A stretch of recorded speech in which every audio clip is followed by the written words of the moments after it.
The Sounds of Nightmares begins with the counselor, Otto.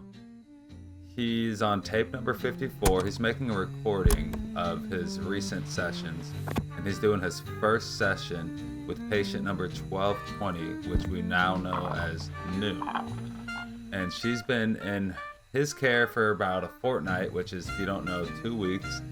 Noone is noticing the painting on Otto's wall. The painting is called the Zahir's Gaze. And if you don't know, Zahir is Arabic for visible, apparent, or manifest.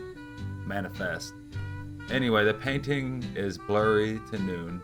She can't make it out, but this is on purpose. It's a trick. It's an illusionary painting. And in order to have the painting reveal itself, you're supposed to not focus too hard. And in an attempt to get the painting to reveal itself to Noone, Otto refocuses the conversation on Noone's nightmares that she just recently had. So Noone gets back to her nightmare, and she says it begins with her waking up, and she's telling her nightmare, and it feels just like the way the game is played. When she's telling it, you just imagine yourself playing the game. She's crawling through these spaces. You're just kind of wandering around, following the light. You don't know where you're at, where you're going, but you can smell things, you can feel things. And so she's recalling all this vivid stuff, and it sounds like she's in a tower, and it's snowing outside. It's cold. And she's wandering around this tower. The ceilings are very low, so she's kind of just crouching and crawling around. And suddenly she begins sliding down, and she feels like she's just sliding forever until she hits the bottom. And as soon as she hits the bottom, that's when she realizes she knows what the painting is. So she tells Otto the painting is of a tiger and 2 moons. And Otto says that's not quite right. So Noone gets back into describing her nightmares. And so she hits the bottom. She's still wandering around. She notices this room with jars. And in this room, a man comes in with a fishing hat. It's a giant man in a fishing hat. And she's getting this feeling that this man does not belong to her and Otto's world, the real world. And the man notices her. She notices the man, and then the man just disappears. Or he doesn't. She doesn't remember what happens with this man. It's the only part of the nightmare she cannot remember. She remembers everything else in vivid details. And Otto asks her to elaborate on this feeling the man gives her, in which she starts getting aggravated because she says, like, you wouldn't understand. You have to feel it. You're not there. I can't describe it.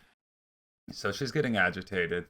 Otto refocuses the conversation back on her dream, in which she says she leaves the room with the jars. She hears this clinging sound, so she follows the noise of this clinging sound. She finds the source, and it's this big, giant, never-ending room. And this room is full of gears. Everything is turning. She sees these shadow kids, what she thinks are shadow kids, but even in dim light, the shadows are still just shadows, but they're just shadows of kids as if they're forgotten. And these kids are in this room tending to the gears, making sure the machine keeps going. And as she's watching them and kind of wandering around, she steps on a wrench or something, which makes a noise and draws the attention of these shadow kids. The kids start chasing her. She dips out. As she's dipping out, her dress gets caught in a gear.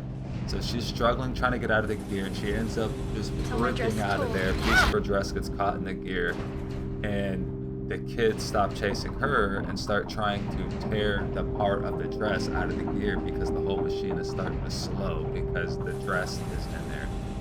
And as the kids are trying to get this piece of her dress out, she takes that opportunity to get out of Dodge. And she ends up stumbling upon this other room with chains everywhere. And on the wall, she sees a frail person in chains. And this person is breathing very heavily. And this is the part she remembers most about her nightmare. The smell of this frail body chained up to the wall of rotted sausages. Otto seems to be startled by this smell she gets in her dream because he notes that scent in dreams is a rare occasion. It's a sign of sensory transcendence.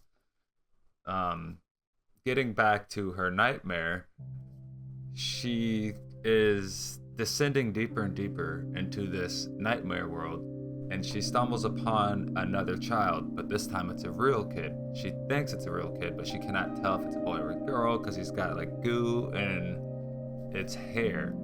So her and her new friend, they start descending together. They find this room that has this tall woman with a tail whose face is equally old and young at the same time. And she's kind of working on something. And Noone thinks this woman is the keeper of this world in her nightmares. Noone and her new friend, they leave this room with the tall woman with the tail, and they just continue going, trying to get out of this place. They eventually make it out and make it to this courtyard.